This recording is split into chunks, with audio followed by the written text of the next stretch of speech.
tradičným a najmä obľúbeným aktivitám tunajšej biblickej školy patrí i organizovanie letnej biblickej školy. Tá vyvrcholila tým, čo sa deti naučili v priebehu minulého týždňa. V tomto roku sa uskutočnil už 13. ročník letnej biblickej školy, ktorá je určená pre deti z nášho mesta. Tie v priebehu celého týždňa získavali hravou formou informácie súvisiace s náboženstvom. Sú to väčšinou témy také základné pravdy o Biblii, o kresťanstve, ktoré sa deti učia formou nie len teda štúdia, ale aj cez piesne, cez hry a rôzne športové aktivity. A teší nás, že každým rokom to rastie trošku na popularite. Už sme museli aj obmedziť počet na detičky, ktoré môžeme zobrať. A hovorí to o tom, že je záujem o tieto veci, nielen zo strany teda detí, ale hlavne rodičov, ktorých privádzajú. A naši priatelia verne, ako si značením, tento koncept udržujú a učia ho aj našich študentov. Takže dúfame, že to nezanikne týmto 11. ročníkom a že nás čakajú aspoň ďalších 10.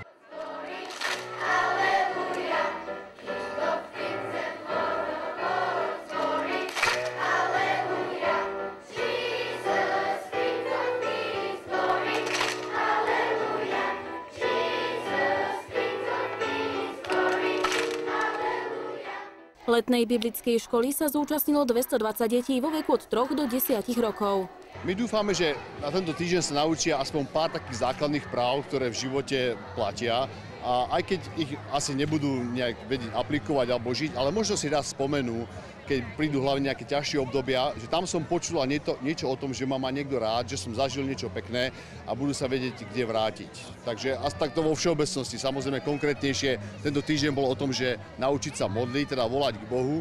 A to sú práve tie chvíle, kedy nám asi veci nejdú, ako by sme chceli, tak vedia, ku komu majú sa obrátiť. Sú deti, ktoré sa do letnej biblickej školy vracajú každoročne. A dokonca máme aj detičky, ktoré nielenže chodia, ale už vyrástli natoľko, že pomáhajú s vedením tých skupiniek, takže máme z takých tých pomocníkov a koordinátorov z detí, ktoré práve tým prešli a vedia, o čom to je. Takže máme radosť, že už vlastne máme takú druhú generáciu detičiek, ktoré to navštevujú. Toto partnerstvo trvá už 13 rokov a stále sa rozvíja. Naše vzťahy sa zlepšujú. Nie je to len o tom detskom tábore, ale aj o spolupráci pri opravovaní a zveľaďovaní miestnych inštitúcií. Obohatení partnerstvom sme aj vďaka rozdielnej kultúre. Čo všetko si sa naučil? Učili sme sa o Mojžišovi a o pánovi Ježišovi. A ešte aké aktivity ste robili?